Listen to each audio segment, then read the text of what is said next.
Yeah, sir. Lisensya, boss. Overspeeding kayo, pinahabol mo pa ako. Nga po, nagmamadali po kasi, sir. Hindi pwede pamadali.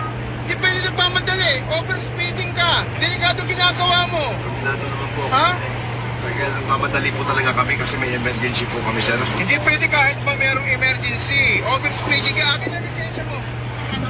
Oo. Hindi ba mo pag-inusapan? Ano? Oo. Magsiseminar ka rito ng 1 buwan.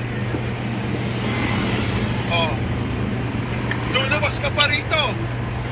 Okay? Hindi na. Hawak pa sa hindi na. Hindi pa. Ipalit. Di ba pwedeng ano na lang? Pag-usapan? Isa yung pangbayad na lang namin sa seminar o sa ano? Sa inyo ko na lang po ibigay, sir, para wala na pong kabala pareho. Okay lang po.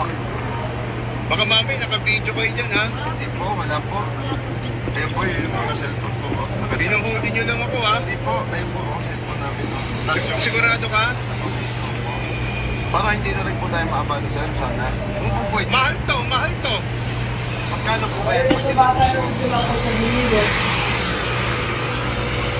Ang dami mong kaso rito. Aabot ng 5,000 mahigit to. Ha?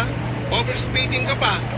Sir, ako na po nakikiusap, sir. Bayaran mo na lang. Wala. Ano yan? Ano inabot mo? Sir, hindi po ano daw, wala naman video pang ano lang pa. Sigurado ka? Diligin mo rito sa loob ng lisensya. Diligin mo dito sa loob. Ano ko yung bagay sa mga ganitong klase ng tao? Ha? Kasi dito merong ano eh. O, ayun o. Merong CCTV.